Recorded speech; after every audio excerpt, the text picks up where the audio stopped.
भजमन नारायण नारायण नारायण हरि, श्रीमन नारायण नारायण अयन हरि। ओम नमो नारायण, ओम नमो नारायण, हरि ओम नमो नारायण। राधे राधे, जय श्री कृष्णा। तो कृष्ण के प्यारे भक्तों, आप सब कैसे हो? उम्मीद करती हूँ कि आप सब अच्छे ही होंगे। तो माघ मास की ये पूर्णिमा आपको बहुत बहुत मुबारक हो। तो जो मैं घर में सरल विधि से पूजा करती हूँ, तो इस वीडियो में मैं आपको वही पूजा जैसे घर में की जाती है वो करके दिखा रही हूँ। तो आप सबका स्वागत करती हूँ मैं अपने YouTube चैनल पर। मैं हूँ सपना कंवर। तो सबसे पहले जैसे कि माघ पूर्णिमा का दिन है, तो भगवान विष्णु जी की और माता लक्ष्मी जी की पूजा होती है। विष्णु भगवान जी के साथ साथ हम लड्डू गोपाल जी की पूजा भी कर सकते हैं, क्योंकि लड्डू गोपाल सेवित होते हैं और हम सबके घरों में भी होते हैं। अगर आपके पास विष्णु भगवान जी का कोई विग्रह है जिसे आप स्नान करा सकते हैं, तो आप विग्रह ले लें। अगर आपके पास इस तरह की कोई मूर्ति है तो आप उनको रख लें अपनी पूजा में, और उनको आप शुद्ध गंगा जल से छिट्टा देकर स्नान कराते हैं। तो सर्वप्रथम जैसे कि हर पूजा में गणपति जी की ही पूजा होती है, उनका ही विधान है पूजा का। तो हमें गणपति जी को जल के अंदर थोड़ा सा गंगा जल मिलाकर, थोड़े से तिल मिलाकर हम उन्हें पवित्र करते हैं स्नान के इस तरह से छिट्टा मारकर। और अगर आपको कोई मंत्र आता है जैसे ओम गण गणपते नमः, इस तरह से आप 3 बार छिट्टा मार के उन्हें स्नान कराएं।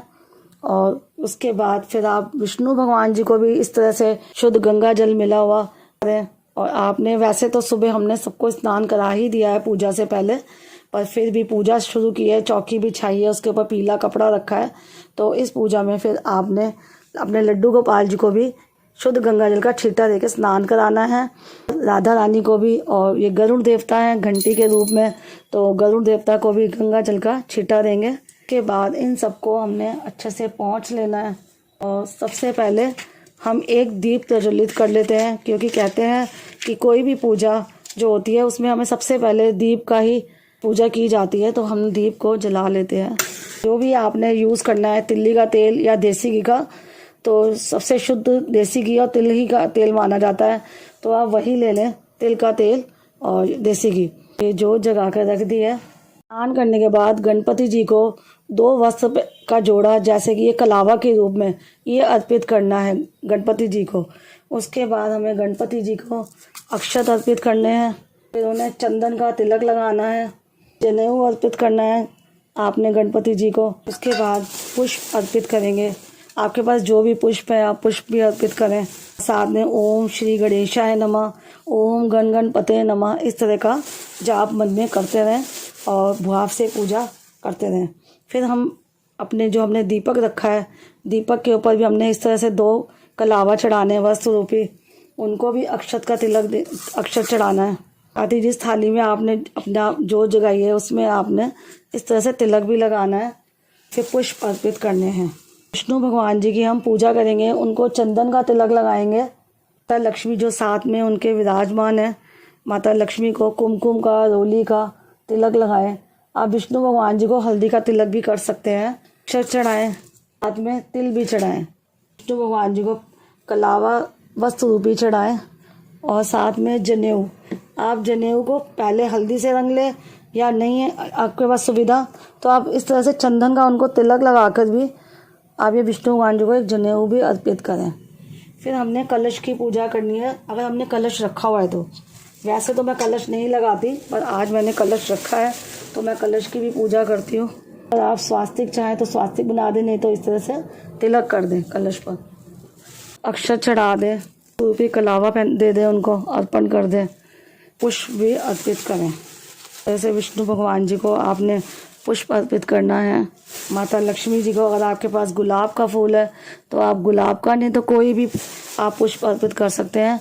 और इसके बाद हमारे लड्डू गोपाल जी की बारी आती है। तो लड्डू गोपाल जी को भी हमने वस्त्र तो पहना ही रखे हैं, उन्हें नहाकर तैयार करके बिठाया हुआ है पूजा में, लेकिन वस्त्र रूपी कलावा उनको भी चढ़ा दें, लाडो को भी चढ़ा दें वस्त्र रूपी कलावा। और लड्डू गोपाल जी को आपने करना है केसर चंदन का।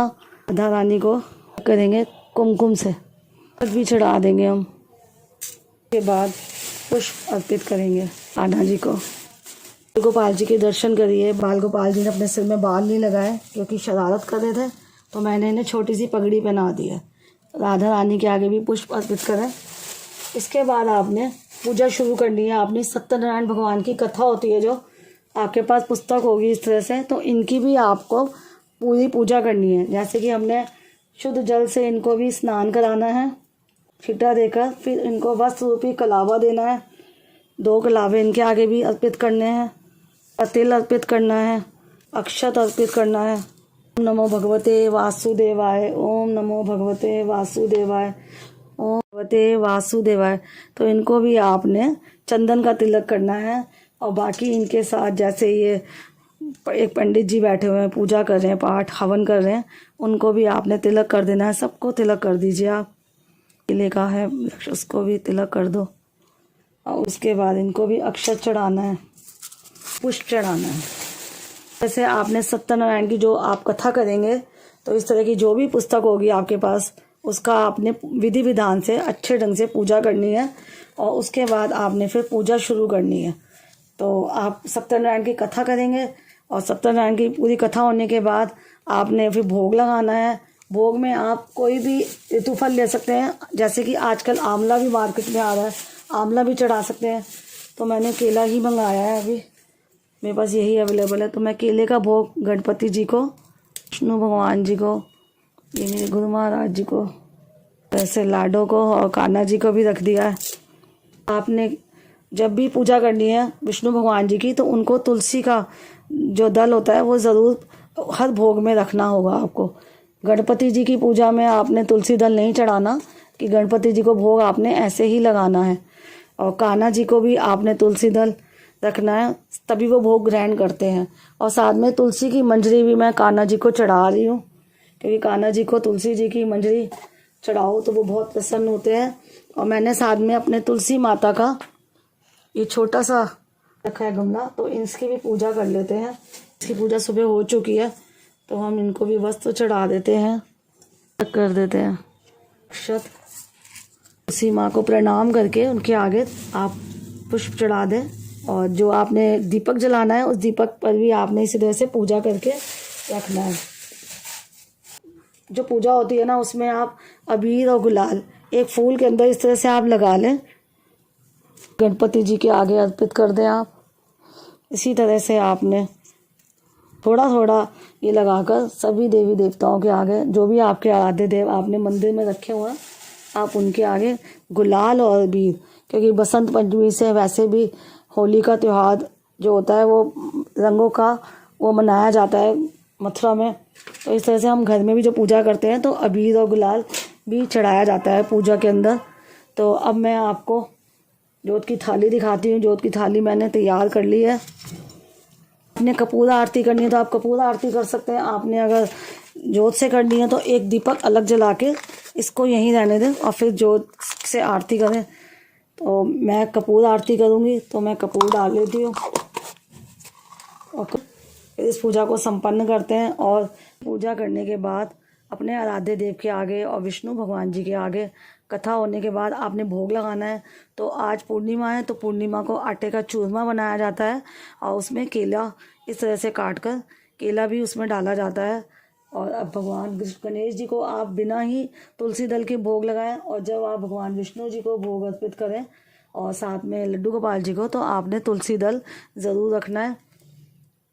साथ में पंचामृत है, तो गणपति जी को पंचामृत का भी बिना ही तुलसी दल का अर्पित करना है। और बाकी सभी देवी देवताओं को, विष्णु भगवान जी को, बाल गोपाल जी को तुलसी दल के साथ ही अर्पित करें।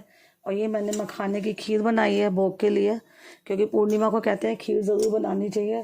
खीर खानी अच्छी होती है, आरोग्यता मिलती है, हमारे शरीर के अंदर ताकत आती है इस खीर को खाने से, क्योंकि इसमें सारे ड्राई फ्रूट होते हैं। तो इसमें भी आप तुलसी दल अर्पित करके भोग लगाएं और गणपति जी को बिना तुलसी दल के भोग लगाएं। माघ पूर्णिमा में तिल का विशेष, जैसे कि मैं शुरू से बोलती ही आ रही हूँ कि तिल का बहुत महत्व होता है। तो भगवान विष्णु जी के आगे आप तिल भी अर्पित ज़रूर करें। और मंदिर में जब आप दान देंगे खीर का, साथ में ये पंजीरी जो चूरमा आपने बनाया केले वाला, फ्रूट देंगे आप मंदिर में, साथ में आप थोड़े से तिल भी ज़रूर दान करें। और उसके बाद जब भगवान अपना व्रत खोलेंगे तो आप पूड़ी बना सकते हैं, आलू बना सकते हैं, साथ में खीर भी खा सकते हैं। तो सेंधा नमक वाला आप खाना भी खा सकते हैं। वैसे मीठा खाना खाया जाता है। तो आपको अच्छा लगता है या जैसे आप करते हैं आप वैसे करें। व्रत का जो भोजन आपने करना है वैसे ग्रहण करें। ये सब पूजा होने के बाद आपने जो कथा पढ़नी है, हाथ में पुष्प लेकर कथा पढ़ें या थोड़े से चावल इस तरह से रख लें और आपने कथा पढ़नी है।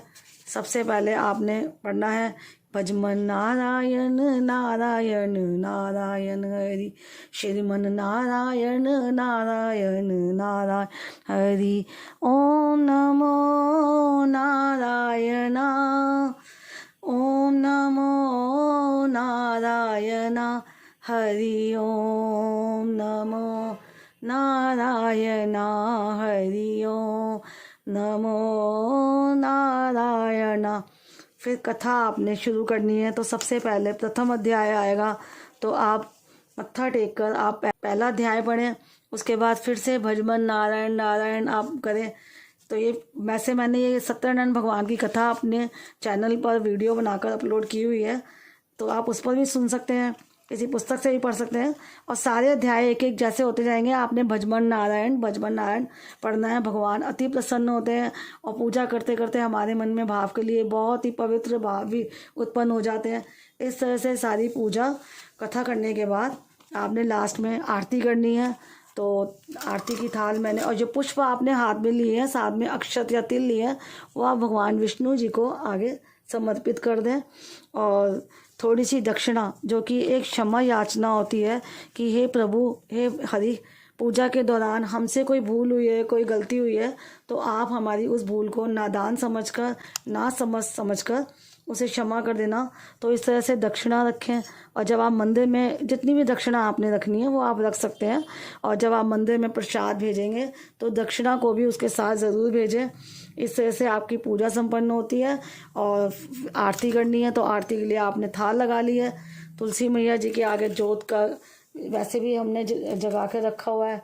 तो चलिए हम कपूर आरती कर लेते हैं कि वो करें। फिर उसके बाद आपने सत्यनारायण भगवान की आरती करनी है, जय लक्ष्मी रमणा वाली। और उसके बाद आपने ओम जय जगदीश हरे वाली आरती करनी है। इस तरह से आपकी पूरी पूजा संपन्न हो जाती है। तो ये थी माघ मास की पूजा की वीडियो। श्री सत्यनारायण जी की आरती जो कोई गावे, कहते शिवानंद स्वामी सुख संपत्ति पाए। बोलो श्री सत्यनारायण भगवान की जय, विष्णु भगवान की जय, बाल गोपाल की जय। तरह से आरती करने के बाद आप सारे घर में आरती को घुमा दें, अपने मंदिर में, अपनी चौखट पर, बाहर जहाँ अपने तुलसी जी का और पौधे लगाए हुए हैं वहाँ पर, अपने तिजोरी के पास ले जाकर, और बच्चों को भी दे दें आरती। और आरती करने के बाद आपने इस तरह से पुष्प को जल के अंदर लेके 3 बार इस तरह से घुमाना है। आरती ठंडी करने के लिए जल उनके ऊपर नहीं छिड़कना, और 3 बार ऐसे करके ये आरती संपूर्ण हो जाती है और मत्था टेक देना है। तो ये थी आज की माघ मास पूर्णिमा की पूजा विधि, जो कि मैंने आप सबके साथ शेयर की है। उम्मीद करती हूँ ये पूजा सरल विधि से जो की है घर में, वो आपको पसंद आई होगी। अगर मेरी ये वीडियो आपको अच्छी लगी है तो वीडियो को लाइक शेयर करने के साथ साथ सब्सक्राइब भी ज़रूर करिए। और अगर चैनल पर नए हैं तब तो आपका सब्सक्राइब करना बनता है, क्योंकि जो भी वीडियो अब अपलोड होगी तभी उसकी जानकारी आपको मिल सकेगी। राधे राधे, जय श्री कृष्ण।